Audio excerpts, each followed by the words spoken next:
سلامونه او نیکې هیلې مې بیا هم ومنئ.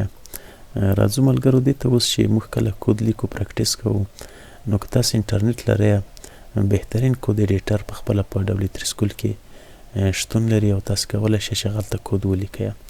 په هر مثال کې د هر مثال لاندې try it yourself دغه بټنه تاسو کې کلیک کړئ. په دې ځای کې تاسو ته یو براوزر خلاصیږي او یو کود ایډیټر ده. په دې کې تاسو کود لیکلی شئ او کله چې دا رن کړئ نو تاسو به ریزلټ دلته وګورئ. دا ډیره بهترینه طریقه ده.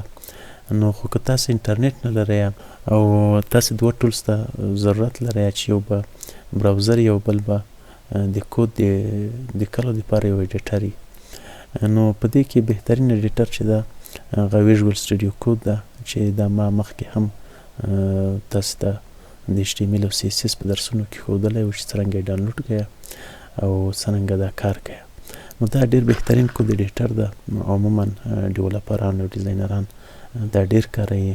دغه سایټ ته که تاسې راشئ او یا هم مستقیم ورته ولیکئ چې ویز کود، نو تاسو ته به دغه صفحه خلاصه شي او په دې کې د وینډوز دپاره هم شته، د لینکس دپاره هم ده او د مک دپاره هم ده.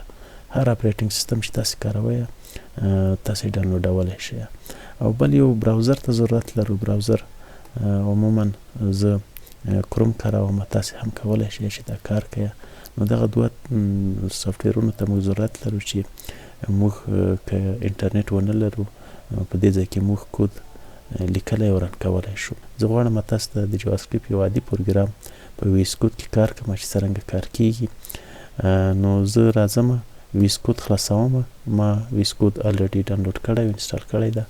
بیا دلته راځم، دلته کنټرول ان وهم، یوه نوې صفحه جوړوم، بیا کنټرول اس وهم، دا صفحه سیف کوم.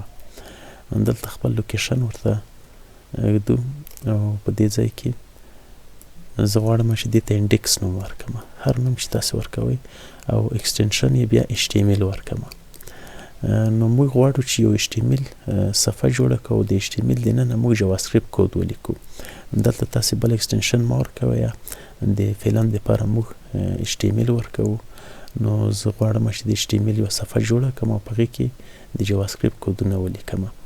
بیا په دې باندې انټر وهم او دلته زه راځم د HTML کود لیکم.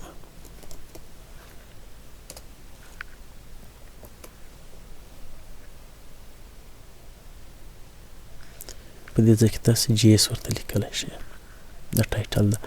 نو زه دلته راځم د دې د لاندې د سکرپټ په نوم یو ټاک خلاصوم، سکرپټ، او دلته بیا بندوم.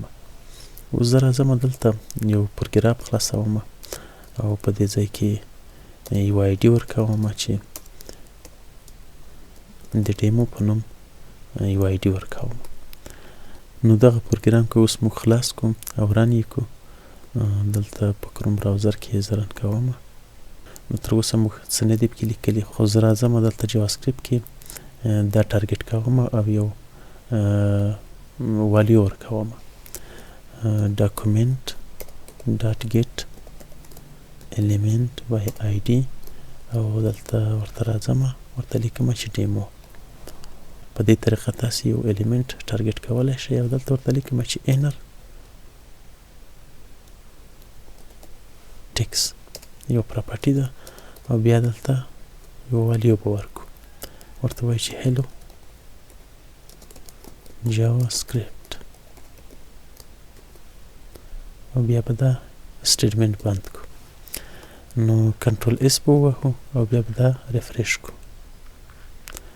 نو په دې طریقه باندې تاسو کولی شئ چې په ویز کود کې JavaScript کودونه ولیکئ.